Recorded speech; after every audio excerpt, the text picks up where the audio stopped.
It's the middle of the night, and you're jolted awake by your child's warm forehead and flushed cheeks. Your heart races as you scramble for a thermometer, confirming what you already know. Your child has a fever. Like most parents, your instinct might be to immediately reach for the fever-reducing medication. But what if everything we've been taught about fever is actually incomplete or even incorrect? Did you know that fever-reducing medications might actually prolong illness in some cases? What if that elevated temperature isn't an enemy to be fought, but an intelligent healing response orchestrated by your child's brain and nervous system? One that's actively fighting infection, activating and supercharging the rest of the immune system, and doing a very important job. Today we're going to completely reframe how you understand fevers, giving you both the confidence and the knowledge to support your child's natural healing abilities rather than suppressing them. Knowing how to handle a fever is something so many parents wrestle with. On one hand, we have the traditional pediatrician and medical view, which continues to act like the continuous use of fever-reducing medications, antibiotics, and so forth is no big deal. But then on the other hand, we have our parental gut instincts and common sense that tells us it is pretty normal for kids to get sick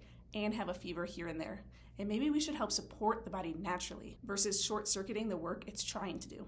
Ultimately, how we handle these fevers really does play a factor in whether our children develop strong and robust immune systems or go down the road that is all too common these days, one that leaves them with a suppressed, dysfunctional, and weakened immune system over time. Let's dive into what roles fevers play in fighting off acute illness and helping develop strong immune systems over time, and get you some tips and strategies on how to support your child's immune system safely and naturally. Fevers account for approximately 1/3 of all pediatric office visits in the United States. That's millions of worried parents rushing their children to doctors each year, often unnecessarily. And what's even more concerning is that in a survey, 1 in 3 parents reported administering fever-reducing medication for temperatures below 100.4 degrees, which isn't even technically a fever. This reveals a widespread misunderstanding about what fevers actually are and the important role they play in healing. Most parents have been conditioned to view any elevation in temperature as dangerous, when in reality, research increasingly shows that moderate fevers are a beneficial part of the immune response that can actually help children recover faster when properly supported.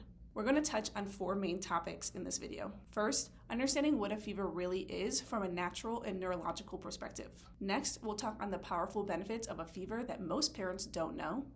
We'll then get into factors that can throw fevers and immune system function off track, when you should seek medical attention for a fever, and lastly, how to support your child's fever without suppressing it.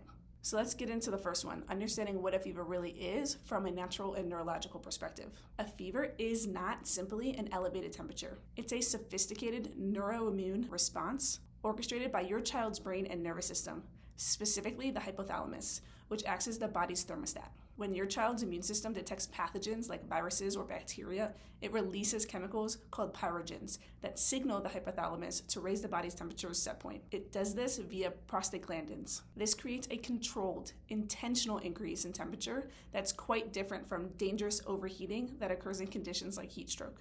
From a neurological perspective, a fever is actually a sign that your child's nervous system is regulating properly, actively coordinating a complex immune response to eliminate pathogens and restore health. Let's talk about the powerful benefits of fever that most parents don't know. Did you know that fevers inhibit pathogen growth because many bacteria and viruses replicate optimally at normal body temperature? Even a modest increase in temperature can slow their reproduction and spread. Higher temperatures actually enhance immune function by accelerating white blood cell production and improving their mobility and effectiveness. Research indicates that fevers actually increase the number of circulating neutrophils, which are a type of white blood cell. Number 3, what factors can throw a fever and immune system function off track? A child's fever pattern, whether they spike high fevers easily, struggle to develop fevers when fighting infections, have prolonged low-grade fevers, or never develop a fever when they should, often indicate there is dysfunction within their neuroimmune system. If your child's fever response is consistently excessive or suppressive, it could be a sign of underlying nervous system dysfunction and dysregulation, throwing things off track. This is often first triggered by early life factors like prenatal stress, birth trauma, especially from interventions like forceps, vacuum extraction, or C-sections. And frequent early antibiotics can disrupt proper neurological development and affect how a child's body mounts fever responses. So when do fevers actually warrant medical attention? While fevers are generally beneficial, certain situations require professional care.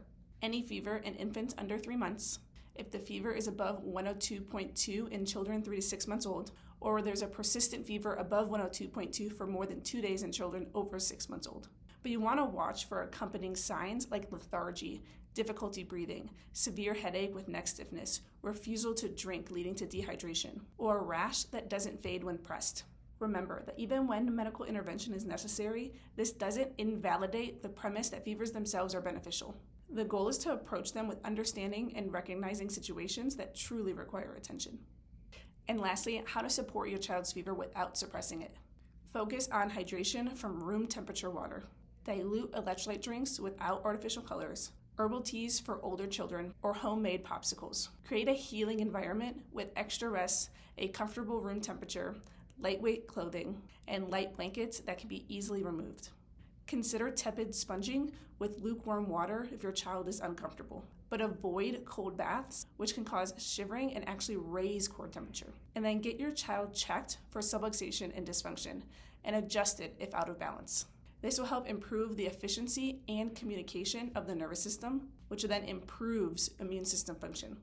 From a neurological perspective, these support measures create an optimal environment for the vagus nerve and parasympathetic nervous system to function properly. From a neurological perspective, these supportive measures create an optimal environment for the vagus nerve and parasympathetic nervous system to function properly, leading to more effective fever patterns and faster recovery. Understanding fevers from a natural and neurological perspective transforms how we approach this common childhood experience. Rather than fearing fevers, we can recognize them as evidence of a well-functioning neuroimmune system organizing an intelligent healing response. When we support rather than suppress this process, we honor the body's innate wisdom and help our children develop resilience, self-regulating immune systems. At New Ridge Chiropractic and Wellness, our approach to fevers is simple. We support the body's natural defenses, provide safe and gentle adjustments to make sure the nervous system is balanced and functioning properly, and empower and educate parents as to other ways they can help safely and naturally support their child through this illness, getting through it as fast as possible while also ensuring that we're building up and strengthening the immune system instead of short-circuiting and suppressing it. Of course, there'll be times when the fever gets really going and our children need help from medications and other helpful interventions, but they should always be a last resort instead of the first option. The next time your child develops a fever, remember that it's their nervous system and immune system working together to create an internal environment where pathogens are eliminated and the immune system is activated and made stronger. By getting your child checked and adjusted and supporting them with natural immune system boosters, rest, and so forth, you can help them not only overcome their current illness, but come out stronger and more resilient on the other side. Click the link in our bio to learn more about supporting your child's natural fever response and how we may be able to help if your child is getting sick too often or struggles to get over illness without the use of medications.